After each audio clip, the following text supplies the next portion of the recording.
Assalamualaikum warahmatullahi wabarakatuh. Nama saya Dia Versweda Jati Sunarto, NIM belakang 159. Kali ini saya akan membahas mengenai sistem manajemen basis data. Pertama, mengenai organisasi data. Konsep data telah terbagi menjadi beberapa konsep kecil.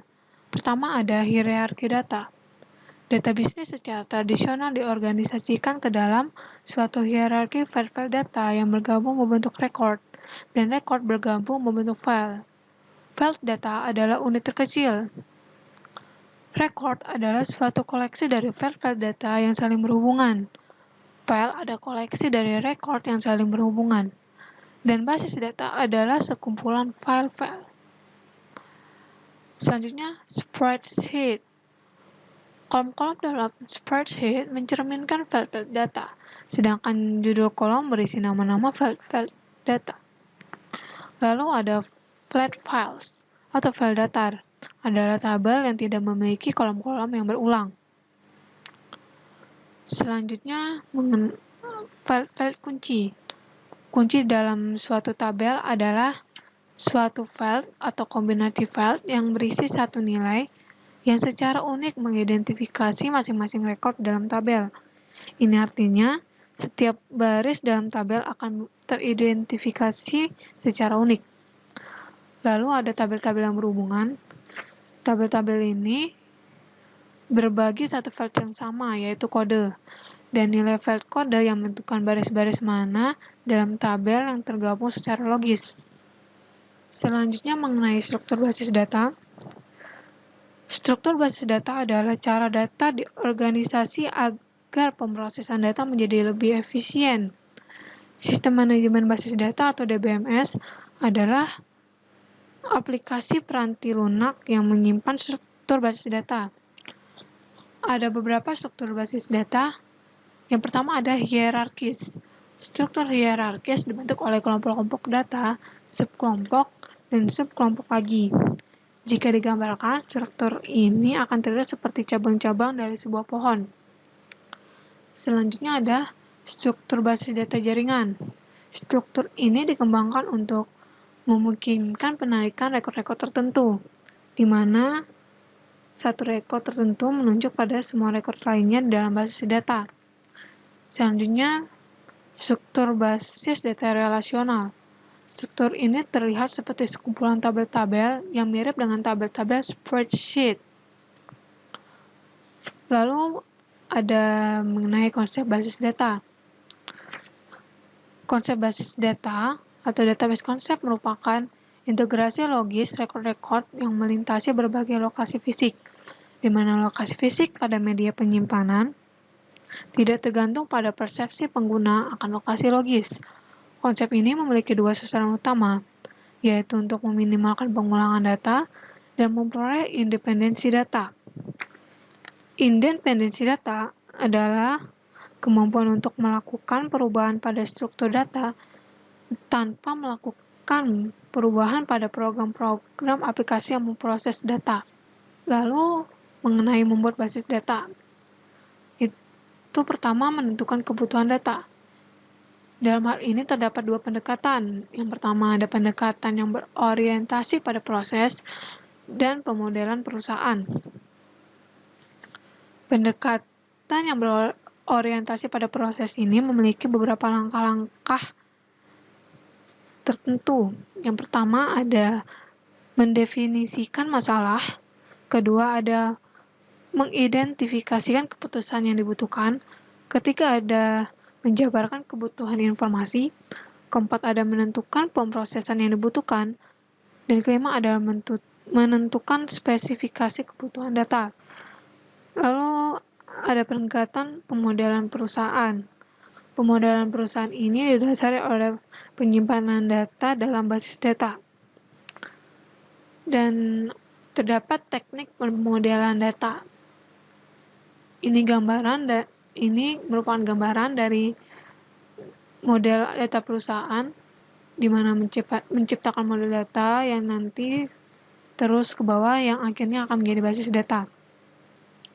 Nah, dalam teknik pemodelan data terdapat dua diagram yang dipakai. Pertama, diagram relasi entitas. Diagram ini berhubungan dengan data di dalam entitas dan hubungan antar entitas. Ketika pengguna dan spesialis informasi mulai berkomunikasi tentang kebutuhan data untuk sistem informasi, mereka akan berbicara mengenai pengumpulan file-file data yang saling berhubungan daripada file-file individu. Kumpulan konseptual file-file data yang saling berhubungan ini disebut entitas. Selanjutnya mengenai diagram kelas. Diagram kelas terdiri atas kelas-kelas yang memiliki nama, file-file di dalam kelas, dan tindakan-tindakan yang dilakukan atas kelas. Selanjutnya ada menggunakan basis data. Ada beberapa metode-metode umum yang biasanya digunakan untuk mengakses basis data. Pertama ada laporan dan formulir. Formulir dapat digunakan untuk menambah, menghapus, atau memodifikasi rekor-rekor basis data. Dalam formulir, kita dapat melakukan navigasi. Navigasi dari satu rekor ke rekor berikutnya dengan mempergunakan basis navigasi yang berada di bagian bawah formulir. Lalu terdapat akurasi, di mana formulir menjalankan definisi file data yang telah ditentukan ketika basis data dibuat. Lalu ada konsistensi yang digunakan untuk menggabungkan rekornya ke tabel yang lain. Lalu ada penyaringan, di mana pengguna dapat menyaring rekor yang ingin dilihat dengan menggunakan formulir. Lalu ada subformulir, itu ketika pengguna memasukkan informasi mata kuliah pada waktu yang bersamaan, mereka juga dapat memasukkan informasi mengenai proyek-proyek. Lalu laporan adalah data teragregasi dari basis data yang diformat dengan cara yang akan membantu dalam pengambilan keputusan. Lalu ada query, merupakan suatu permintaan kepada basis data untuk menampilkan rekor-rekor yang terpilih. Lalu ada bahasa query terstruktur atau SQL, adalah kode yang digunakan oleh sistem manajemen basis data rasional untuk mengerjakan pekerjaan-pekerjaan basis datanya. Lalu ada personel basis data. Personelnya pertama ada administrator basis data atau DBA. DBA memiliki tugas-tugas sebagai berikut. Pertama, perencanaan basis data, implementasi basis data, operasi basis data, dan keamanan basis data. Lalu ada programmer basis data, yang tugasnya itu menuliskan kode untuk memecah dan atau mengagregasikan data bagi basis data. Lalu ada pengguna akhir. Pengguna akhir membuat laporan dan formulir, memberikan query kepada basis data, dan menggunakan jawaban dari pertanyaan basis untuk pengambilan keputusan yang nantinya akan mempengaruhi perusahaan. Selanjutnya mengenai menempatkan sistem manajemen basis data dalam perspektif. Nah, DBMS ini memiliki keuntungan dan kerugian. Keuntungannya ada mengurangi pengulangan data, mencapai independensi data, mengambil data dan informasi dengan cepat, dan keamanan yang lebih baik. Namun, kerugiannya adalah pertama, membeli peranti lunak yang mahal, mendapat konfigurasi peranti keras yang besar, dan mempekerjakan dan memelihara staf DBA. Oke, sekian saja dari saya. Kurang lebihnya mohon maaf.